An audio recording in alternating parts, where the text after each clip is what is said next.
तो दोस्तों हाल ही में साउथ कोरिया के मीडिया की तरफ से एक रिपोर्ट को पब्लिक करते हुए दावा किया गया कि साउथ कोरिया के कोरियन एरोस्पेस इंडस्ट्री की तरफ से डेवलप किया हुआ FA-50 एयरक्राफ्ट को मलेशियन एयरफोर्स के टेंडर में विनर के रूप में चुना गया है। हालांकि दोस्तों इस दावे को लेकर कई तरीके की कंट्रोवर्सी का भी खबर आ रहा है, लेकिन साउथ कोरिया के मीडिया के दावे के बाद अब अन्य जगहों में इसे कोट करते हुए बताया जा रहा है कि इंडियन एयरफोर्स के जो तेजस एयरक्राफ्ट है, जो कि हिंदुस्तान एरोनॉटिक्स लिमिटेड की तरफ से मलेशिया के 18 एयरक्राफ्टों के टेंडर में ऑफर किया गया था, वो संपूर्ण रूप से बाहर हो गया है और मलेशिया के द्वारा FA-50 एयरक्राफ्टों को खरीदा जाएगा। पर दोस्तों इस खबर के साथ साथ अचानक से एक ऐसा खबर आया है जो संपूर्ण मलेशियन टेंडर को ही एक ट्विस्ट में डाल दिया है। बताया जा रहा है कि अब तक यह कंफर्म नहीं हुआ है कि साउथ कोरिया के FA-50 एयरक्राफ्टों को मलेशिया के द्वारा चुना गया है और अभी भी तेजस एयरक्राफ्ट इस टेंडर में रेस में है। और FA-50 एयरक्राफ्टों को लेकर जितने भी दावे किया जा रहा है, असल में ये सब एक तरीके का स्पेकुलेशन है। दोस्तों आज के इस वीडियो में आप लोगों को बताऊंगा कि अभी भी FA-50 फाइटर एयरक्राफ्टों को पछाड़ के मलेशियन एयरफोर्स के टेंडर को जीतने का संभावना भारत के तेजस एयरक्राफ्टों के पास है, और अगर है तो साउथ कोरिया की तरफ से इस तरीके के रिपोर्ट को क्यों पब्लिक किया गया। तो डिटेल में जानने के लिए वीडियो के आखिर तक बने रहिए और चैनल को सब्सक्राइब और वीडियो को लाइक जरूर कीजिए। तो दोस्तों मलेशियन एयरफोर्स के लिए करीबन 18 lead in fighter trainer combat एयरक्राफ्टों को खरीदने को लेकर एक एयरक्राफ्ट के टेंडर जारी किया गया था। रिक्वेस्ट फॉर प्रपोजल के अंतर्गत यहाँ पे कई सारे एयरक्राफ्टों को जहाँ पे प्रमुखता के साथ देखा जा रहा था, तो वहीं पे रेस में अग्रिम पंक्ति में भारत के तेजस एयरक्राफ्ट, साउथ कोरिया के FA-50 ऐसे फाइटर एयरक्राफ्ट और चाइना के जंग फाइटर शामिल था। हालांकि दोस्तों हाल ही में साउथ कोरिया के मीडिया की तरफ से दावा किया गया कि साउथ कोरिया की तरफ से बनाया हुआ FA-50 ब्लॉक 20 एयरक्राफ्टों को मलेशियन एयरफोर्स के टेंडर में जीत हासिल हो गया। पर दोस्तों ये दावा अभी भी मलेशिया के एयरफोर्स की तरफ से कंफर्म नहीं किया गया और ना ही मलेशिया की तरफ से इस तरीके के दावे को लेकर कोई बात अब तक कहा गया है। मतलब जितना भी चर्चा हो रहा है वो असल में साउथ कोरिया के मीडिया के थ्रू ही हो रहा है और मलेशिया की तरफ से अब तक इसमें चुप्पी साधा गया है। हालांकि दोस्तों इसके अलावा अब रिपोर्टों में यह भी दावा किया जा रहा है कि FA-50 एयरक्राफ्टों के चुने जाने का जो संभावना है या फिर जो खबर आया था वो भी एक तरीके का कंट्रोवर्सी में घिरा हुआ है और एक तरीके से इस एयरक्राफ्ट के टेंडर को लेके मलेशिया के जो डिफेंस मिनिस्ट्री और फाइनेंस मिनिस्ट्री है उसके बीच में भी कुछ तलखी है। हालांकि इसके अलावा FA-50 एयरक्राफ्टों के कैपेबिलिटी को लेके भी सवाल उठ रहा है और बताया जा रहा है कि FA-50 एयरक्राफ्टों के पास मलेशिया के टेंडर जीतने के लिए जो पर्याप्त आवश्यकता होना चाहिए, मतलब जो एयरक्राफ्टों की क्षमता होना चाहिए, उसमें कमी है। ऐसे में इन कमियों के साथ FA-50 एयरक्राफ्टों के चुने जाने का जहाँ पे संभावनाएं कम है और अगर वहीं पे इन एयरक्राफ्टों को चुना जाता है तो ऑब्वियसली इसमें कुछ ना कुछ गड़बड़ है। तो बेसिकली ये कंट्रोवर्सी तब शुरू हुआ जब 13 सितंबर के दिन साउथ कोरिया के न्यूज एजेंसी SVS न्यूज की तरफ से एक ऐसे रिपोर्ट को जारी किया गया जहां पे दावा किया गया कि कोरियन एरोस्पेस इंडस्ट्री की तरफ से डेवलप किया हुआ FA-50 ब्लॉक 20 एयरक्राफ्टों को मलेशियन टेंडर में मलेशियन एयरफोर्स की तरफ से चुना गया है। हालांकि इसके अलावा रिपोर्ट में और भी कई तरीके की बातों का खुलासा करते हुए बताया गया है कि इन एयरक्राफ्टों को लेकर फिलहाल कोरियन एरोस्पेस इंडस्ट्री को कई तरीके के ऑर्डर मिला हुआ है, जिनमें सबसे बड़ा ऑर्डर है पोलैंड का और पोलैंड की तरफ से करीबन 48 ऐसे एयरक्राफ्टों को खरीदने का इरादा बनाया गया है। तो वहीं पे मलेशिया के ऑर्डर के बाद अब साउथ कोरिया के पास एक बहुत बड़ा ऑर्डर रहेगा और कुछ सालों तक इन एयरक्राफ्टों के प्रोडक्शन तेज रफ्तार में होगा। पर दोस्तों यहाँ पे जो एयरक्राफ्टों को लेकर सवाल बना हुआ है वो है एयरक्राफ्टों के कैपेबिलिटी। कुछ रिपोर्टों में दावा किया जा रहा है कि FA-50 एयरक्राफ्टों में अब तक active electronical scan error radar नहीं लगाया गया है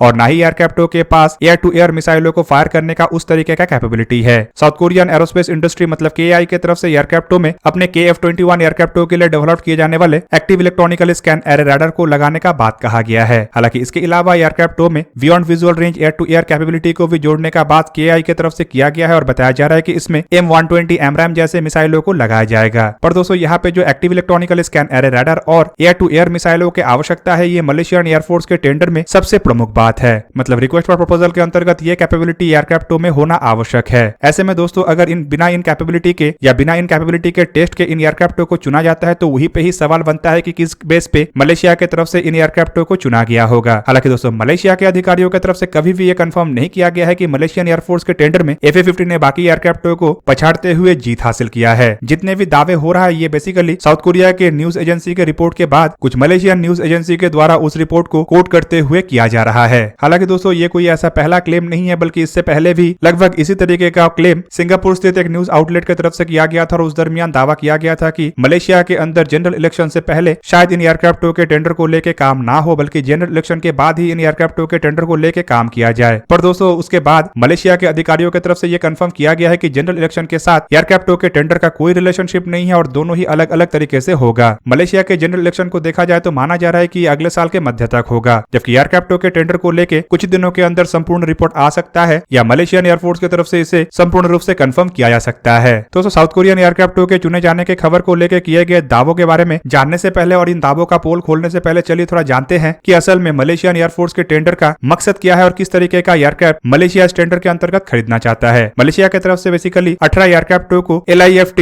लाइट कॉम्बैट एयरक्राफ्ट प्रोग्राम के अंतर्गत खरीदने का एक रिक्वेस्ट फॉर प्रपोजल जारी किया गया था। ये बेसिकली मलेशिया के कैपेबिलिटी डेवलपमेंट 2055 प्रोग्राम के अंतर्गत है। मलेशिया अपने बेड़े में 18 कॉम्बैट एयरक्राफ्टों को फिलहाल शामिल करना चाहता है, जबकि साल 2025 तक और ऐसे 18 एयरक्राफ्टों को शामिल करने का इरादा मलेशिया रखता है। मतलब एक बार ऑर्डर करने के बाद एक फॉलो ऑन ऑर्डर भी हो सकता है। इस टेंडर को देखते हुए जिन एयरक्राफ्टों का ऑफर मलेशिया को हुआ था उसमें साउथ कोरियन एरोस्पेस इंडस्ट्री की तरफ से डेवलप किया हुआ FA-50 एयरक्राफ्ट तो था ही, साथ में चाइना की तरफ से डेवलप किया हुआ JF-17 थंडर मतलब जंग फाइटर भी शामिल था। इटली की तरफ से यहाँ पे लियोनार्डो द्वारा बनाया हुआ M346 जैसे एयरक्राफ्टों का ऑफर किया गया था, तो वहीं पे हिंदुस्तान एरोनॉटिक्स लिमिटेड की तरफ से बनाया हुआ तेजस मार्क 1 एयरक्राफ्टों का ऑफर भारत की तरफ से किया गया था। रशिया ने अपने YAK-130 एयरक्राफ्टों का प्रपोजल मलेशिया के सामने रखा था। हालांकि टर्की की तरफ से डेवलप किए जाने वाले हुरजेट का भी ऑफर यहाँ पे किया गया था, लेकिन टर्की के एयरक्राफ्टों का डेवलपमेंट अब तक हो नहीं सका। शायद इसी वजह से हुरजेट का चर्चा कभी नहीं हुआ। और दोस्तों इन सभी ऑफरों को अगर देखा जाए तो इनमें कई सारे एयरक्राफ्ट मलेशियन टेंडर के एक प्रमुख दावेदार के रूप में था, जिनमें FA-50 तो था ही, साथ में भारत के तेजस और चाइना के JF-17 जैसे एयरक्राफ्टों को भी एक मुख्य दावेदार के रूप में देखा जा रहा था। हालांकि JF-17 एयरक्राफ्टों के कैपेबिलिटी की वजह से इसे दावेदार के रूप में नहीं देखा जा रहा था, बल्कि इसके प्राइस एक बड़ा फैक्टर बना हुआ था। तो वहीं पे भारत के तेजस एयरक्राफ्टों को लेकर तो मलेशिया के अंदर भी बढ़ चढ़ के चर्चा हुआ। इवन मलेशियन न्यूज एजेंसीज की तरफ से एक तरीके से भारत के तेजस एयरक्राफ्टों को फ्रंट लाइनर एयरक्राफ्ट के रूप में भी दावा किया गया था। अब दोस्तों कोरियन एरोस्पेस इंडस्ट्री को लेकर जो खबर आ रहा है, बताया जा रहा है कि एयरक्राफ्टों के टेंडर के आखिरी वक्त में कोरियन एरोस्पेस इंडस्ट्री की तरफ से 50% एयरक्राफ्टों के पेमेंट को पाम ऑयल के इंपोर्ट के तहत स्वीकार किया गया था।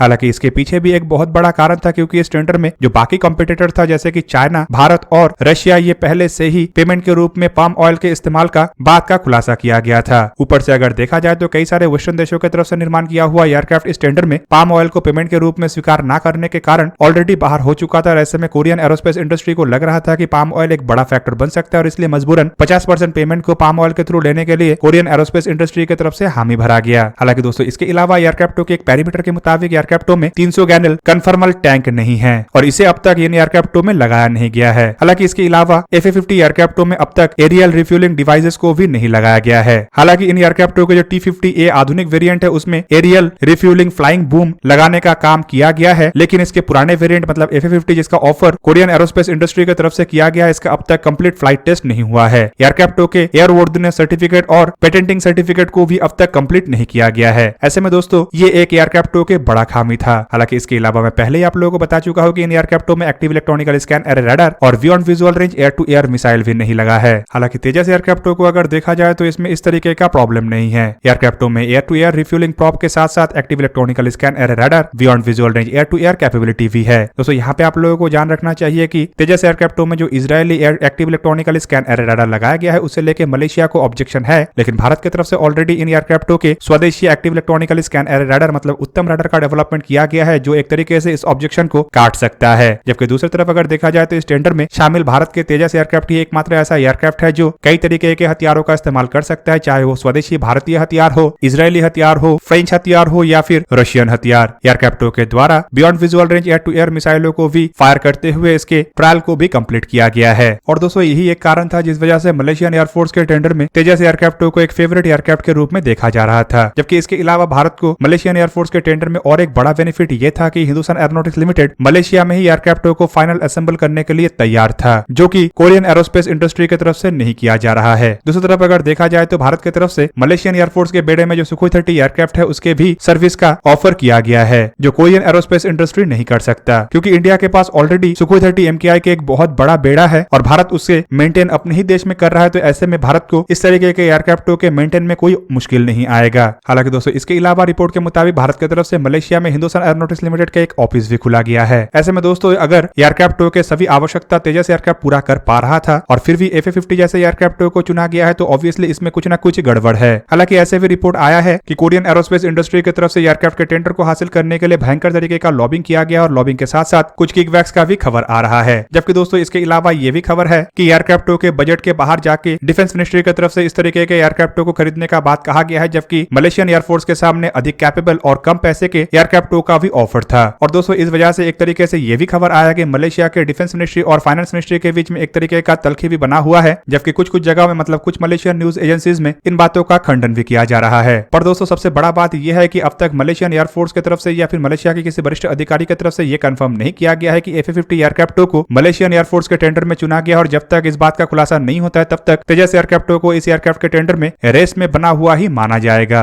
तो दोस्तों ये था आज का वीडियो। अगर आपको वीडियो अच्छा लगा तो लाइक कीजिए और मेरे चैनल को सब्सक्राइब कीजिए और साथ में बना हुआ बेल आइकन को भी प्रेस कर दीजिए ताकि आप मेरा वीडियो देख पाए सबसे पहले। जय हिंद।